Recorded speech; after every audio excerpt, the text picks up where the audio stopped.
Thomas, welcome back. How are you? Happy New Year to you. Happy to hear you too, Dharam. I'm fine. So I'm sitting here in Germany, a little bit cold. As I heard, it's quite warm in some regions in the US. So the Exactly. weather is summer.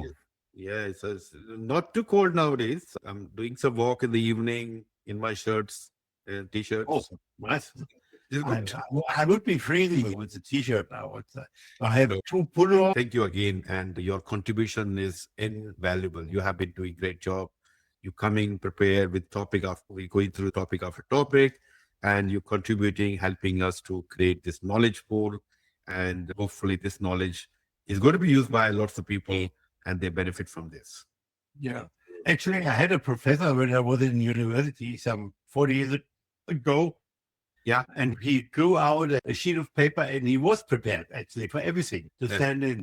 So look, our discussion, it's not like we need to prepare a lot. We just talk, which is important to come out the real thing from us.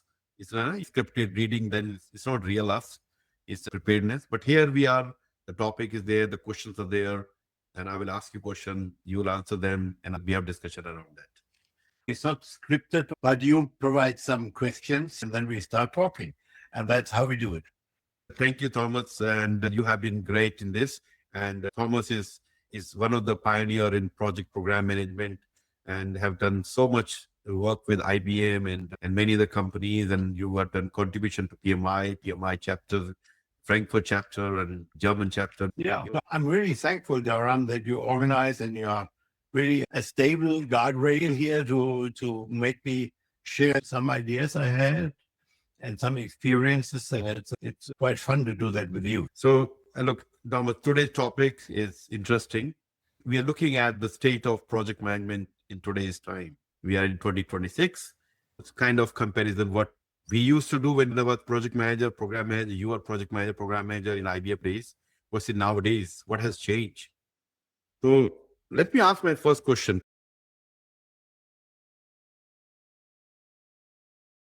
to you. How would you describe the current state of project management today compared to 5 years, 10 years ago? And what has fundamentally changed in these years? How the projects we are delivering now? What really changed in the last, let's say, 10 or 5 years is that we have a lot of new players in the field of project management. So people that came from school or that became new PMPs, PTMPs, whatever, they came to the profession and they are not aware what happened before. So I have one guy I'm a little bit chatting about from Brazil, Argentina, actually, Sergio, and he's around for 40 years in the area, and he's saying AI is nothing new. I worked with AI 40 years ago. It was some artificial intelligence, some procedures on computers, and I'm tending a little bit to that. What changed? And another example, I have a team which I'm helping to develop the competencies as a software tester, with automated testing and everything. And what she is doing, actually, what she's learning, what she's practicing, how she's selling herself, is exactly what I did 30 years ago when I had a software tester on my team. We think everything is new, especially if we come from other areas. But if you look at the history, there are new things. And answer the question is, what has 10 or 5 years? And we certainly have the topic of Agile that was invented with the big hype 2001 when the manifesto came out, but it was there before. But it really became a part of the mainstream in the last 5 or a while and made it part of the mainstream. And with Agile came hybrid. So when you use those ideas to run your project. And I would say without Agile, there would be no hybrid because everything would still be traditional project management. What, in my view, it is. It has been all the time, but I can understand if people come in, they are presented with both Agile and traditional, and they run into hybrids. They say, okay, that is the theory. Yeah, that is public. So this is one thing. And as I said, Agile has been becoming a mainstream and PMI and others are supporting it. So we have a Prince 2 guide for Agile projects and other things. Even the European Commission, they have a project management standard although they are talking about Agile. So it seems to be not only in theory, but also in practice, something what's happening. The second thing I saw was sustainability, because the PMI board, GPM, which was a green project management organization globally, who developed a green project management sustainability standard, and it's now being incorporated into PMI. It's Joelle Carboni, who was a driver of that. Jennifer Thorpe, who was the chair of the PMI board for some years, she also supported it, and for her, it's one of her babies to bring sustainability within project management. And then we have AI. Also here, PMI is doing a lot. They have their own AI machine and a lot of very good AI courses where you can increase your knowledge and set it there. And AI tools are spreading up 20 a week or whatever. And I'm using it myself, several of them on my thesis, doctoral thesis. So I'm using these tools and they're helpful, but they are also becoming a little bit more, let's say, controlled. So there are some checks included now in AI, what you can ask, what you can't ask. And if you try the Chinese AI tools, it's the same thing. But if you ask them about some political things in China, they won't give you a real answer. I recommend, if you are really using AI and you want to have some, let's say, proven or let's say checked content, use several tools now, and maybe several tools from several sources. So China and US would be a good pair, but also you could go to Perplexity and others and let you help. Yeah. So these are three things: Agile, sustainability, AI, which were somehow embraced by PMI. And then what I see in the research sector is projects and grand challenges. So mega projects are the real big things, which normally go bad. So they don't meet the budget. They don't meet milestones. And I just saw in Germany, we have one mega project here. It was a railway station in the city of Stuttgart, and it was labeled Stuttgart 21. Not because it had to be finished in the year 2021, the 21st century system. But they are now, I think, in the 12th year or so. They wanted to be done in 5 years. More than double the duration, and the budgets also, far away. And I find it interesting that they are now refusing to give any new end date and any new end budget. But they want on purpose. They are not, no, we don't tell you, because otherwise you will be disappointed. So they are just working. And so it's a great joke here in Germany to talk about and we had other things like the Berlin Airport or the Hamburg Philharmonic, which, by the way, was also a big mega project going wrong. But like with the Sydney Opera House, everybody loves it now. So benefit is coming through the reputation and the identification factor with the people around it. Now they love it. They love the Sydney Opera House. And nobody cares what it cost some years ago. The poor architect of the Sydney Opera House, he was not a happy guy. He was fired and his reputation was done. But in the end, if he would still be alive, so he could be proud of it. This is mega project. And from mega projects, some people are saying, okay, even extend this theme of having these real big, hairy things. And they call it grand challenges. Have you heard this? Grand challenges are the things like global warming or raising seawater levels or this kind of stuff. It's a really big thing we have no idea how to solve it. Or if it's even solved, there's some people think. And now they are saying, okay, we have the mega project, there is some projects around it, and then there is something like the grand challenges. I say that is not even a project because we never have an end date for that. We could imagine it, and if we are just working on a problem, and that's fine. But I think it's a good example for distinguishing a project from a program. This can be programs because programs can be unlimited. You're just working to improve the benefits and to add on the benefits. And that's what they're doing with the grand challenges and even with the mega project when they do that. And for the mega projects, also, because you can't give an end date, it's impossible to give an estimate for the budget. Yeah. How would you estimate a budget if you don't have a schedule? They, And, yeah.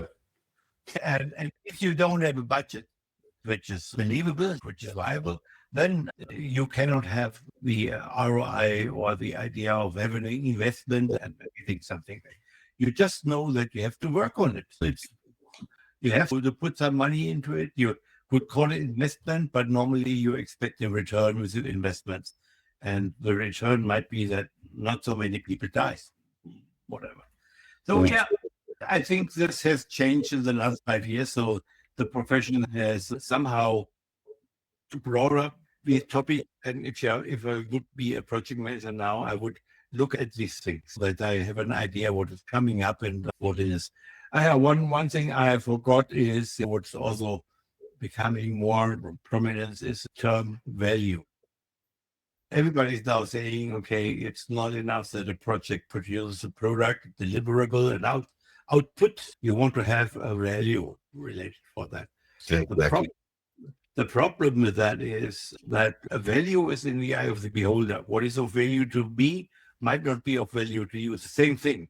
But the same thing is maybe a product, a deliverable. That's very objective.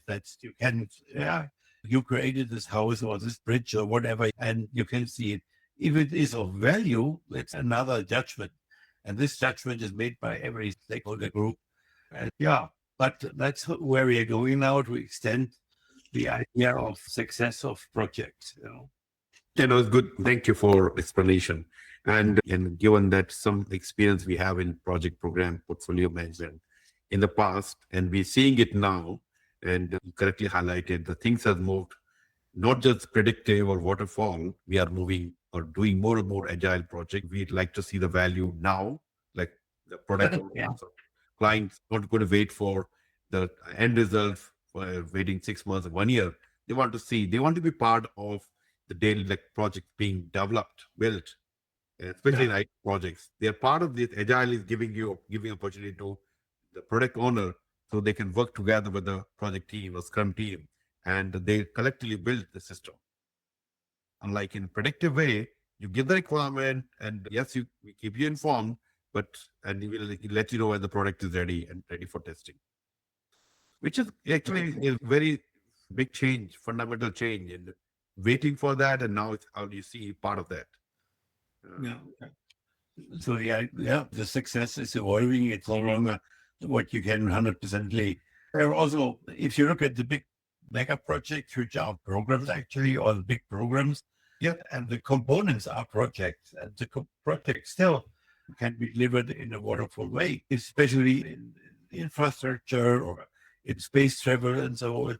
You will develop ways where you plan far ahead, expected outcomes, and maybe even I see there are some issues that are still unresolved or not really worked on. And maybe these are issues that are interesting for project managers and can show them that there is a future. There's enough to do. And think about it, project manager. The one issue is the issue of project business. Not sure if you heard that. There is one guy in Germany, Oliver Lehmann, who is promoting this. He has a standard and certification around it. But project business in the terms of what if several organizations are working on one project or one program together, and they have interfaces, not only on the, let's say, owner side. It could be on have a consortium of companies who are jointly striving to build this thing, funding organizations. But then you have on the other side a consortium of contractors who are delivering certain parts of it. So every big construction project has this, maybe 1,000 of these organizations, and they all should work together. So how to integrate that and how to make sure they understand each other. So is it important that you are establishing trust and interdependency? What happens if one organization gets out of it?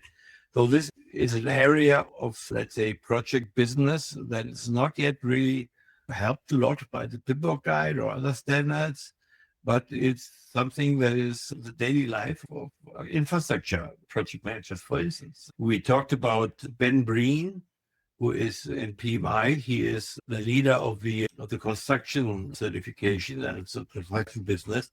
Actually, he was the chief architect of the Marina Sands Bay Hotel in Singapore. And so he, in his speeches, he often talks about this experience, which is very interesting. Actually, as a chief architect of that, he admits, in hindsight, he had no idea who was doing what on that big construction site. He stood on the top of that and he said, it's wonderful that we are growing. But there was no, it's what you also have to say, if you have a little project, you're doing something, you can build on planning, controlling it. You have a plan, you check every week what's going on. In these big things, control is almost impossible. Yep. You have to establish a culture that is collaborating and a vision that everybody knows where we're going, and then people are deciding on their own what has to be done. Exactly. Okay, great. Thank you very much, Thomas. Let me ask you my next question.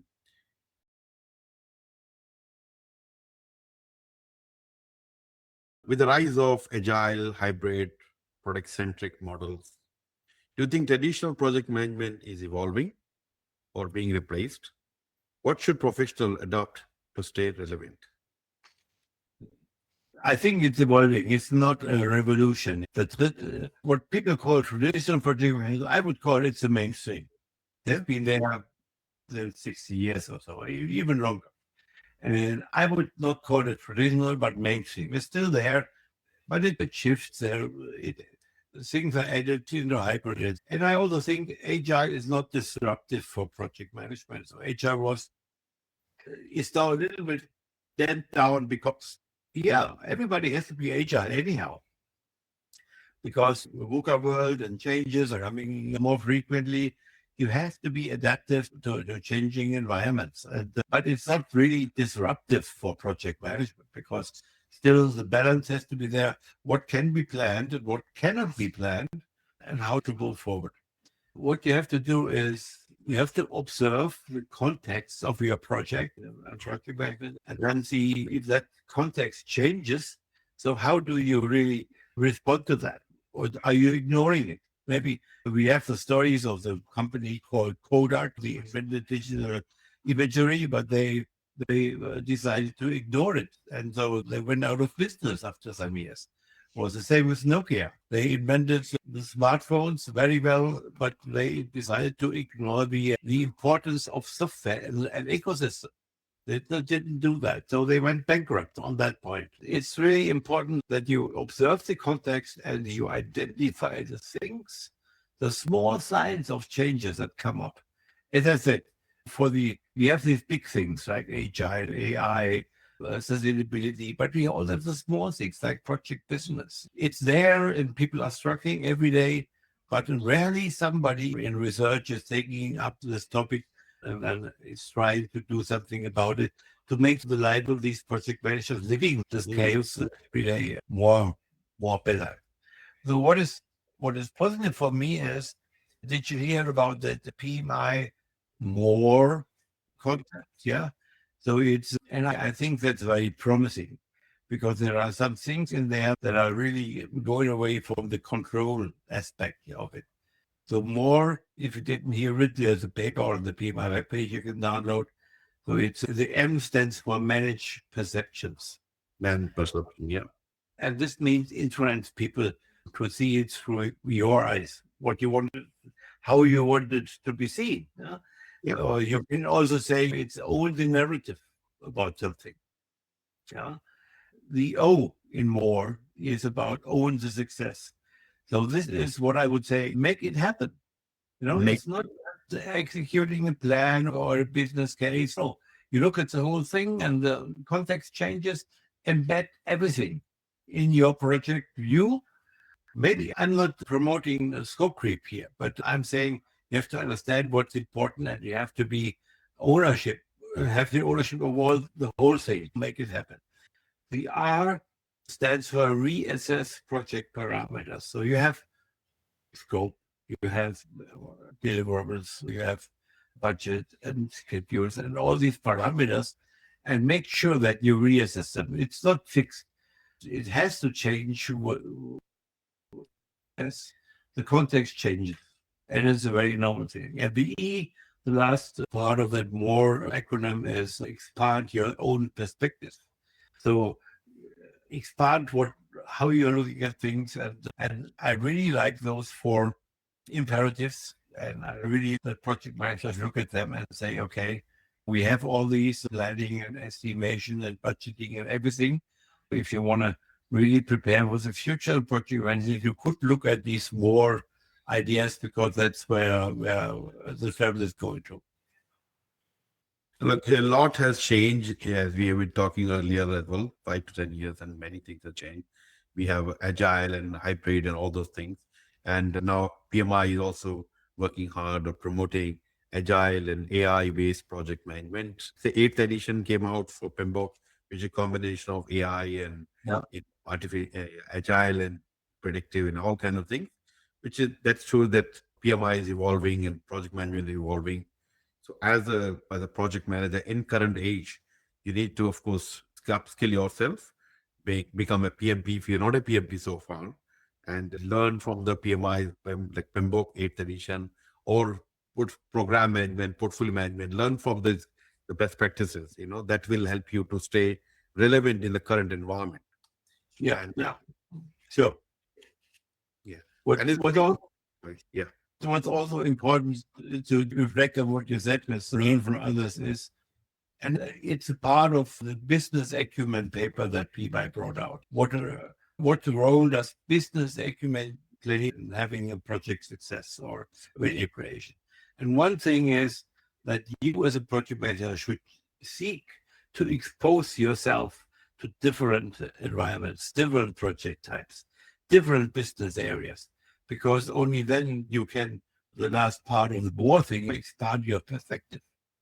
So if you, as I did, I was working at IBM for customers in the supply chain area, which is delivery across the seas and so on. But I was also working in the design of products, in the production, in the sales area. So if you look at all these different areas, what is common and where maybe one area can benefit from the knowledge of the other area. Exactly. Okay, great. Thank you. Moving on to next question. Now, what skills do you believe are now more critical for project managers than technical tools and methodologies? And why are these skills becoming non-negotiable? The mandatory skills are now moving away from the technical and process skills to the human and leadership skills. We talk about how to influence people in more, manage expectations, perceptions.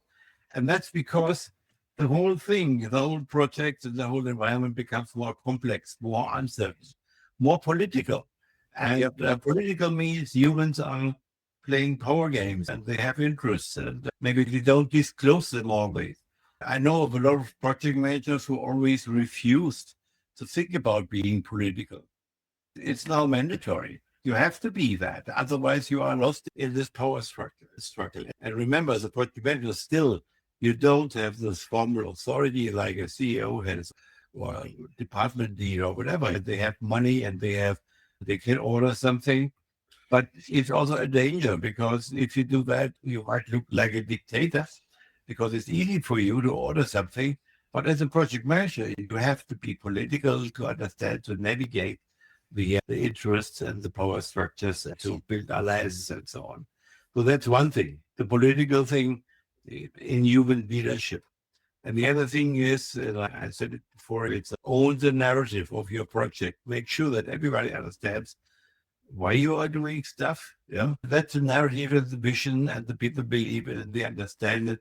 And then what is really important, not to tell people how to do something because they might know you better than you, but why you're doing that and maybe when should it be done and what it have. So one very strong narrative thing is what Jeff Bezos is doing in his speeches. So he often comes out as saying, okay, I made a mistake. And we lost $1 billion here and there in this area. And everybody is puzzled about his openness, about his honesty, and about why would he say he made a mistake. And then he's saying, and the thing that it was is, and that's why I learned out of it. So he makes it very clear that it's okay to make mistakes. Yeah. It's mandatory to make mistakes. Yeah. You have to learn from it. You have to make your conclusion. What will I do better next time when I come in a similar situation? So I think this is also a mind change for a lot of organizations which are still hierarchical, where people are maybe hiding their mistakes. And if Jeff Bezos come up and that I made a mistake, and that's what I learned out of it in your statement. So doing that in your explanations of what your project is about. And maybe you missed a milestone, and then we missed that milestone, and we learned, we looked at it, and that was the root cause, and that's what we checked. That's called fast fail. Failure is sometimes it's important to fail, and then you recover from that person or better program. Yeah, skills, very important to have right skills. Of course, you talked about emotional intelligence and the stakeholder becoming more and more important. Like many things, let's say more and more AI coming in picture. A lot of things, admin work can be done by the tools in the system. Yeah. Now, what skills are still relevant in the current and the future? How you interact with your stakeholders, building relationship, rapport with them, and emotional intelligence, another important thing, so that you understand from the customer point of view, from the team point of view, and can relate and help them better. Yeah. Leadership qualities are important for you, and being aware of what's happening politically. These are some of the things which are, I don't think it's like knowledge. Another important thing which you are missing out, risk management. Yeah. So as a project manager, you should be able to identify future risks, what can go wrong, and be ready for that. If you can identify what is about to happen and you are prepared, and you are in control. I would also add, and you talked about emotional intelligence, I would add to the adaptive intelligence. So how good are we in being adaptive? And I listened to a CEO from a startup in New York City, and he was asked, how is he selecting new staff members? So when they're hiring people. And the most important competency we're looking at, how big is their adaptive intelligence? And what that means is, again, that they are making mistakes all the time, but the learnings are implemented in how they improve and how they change themselves. So I think it's something we should look at the future. If you are not adaptive, you will not keep your job. Because your job is changing anyhow, so you have to change your job and its requirements and the customers and the others. Sooner you can adapt yourself, better for you. Yeah. And the innovation is sorry. Yeah. We are going through this process of reduction of the manpower, and they are saying we are letting go of people who are not AI trainable. If you can train yourself with the and work with AI, you can stay with these companies. Or if you're not trainable, then you are the first person to be being ready for this change. Yeah. So, Thomas, my next question is,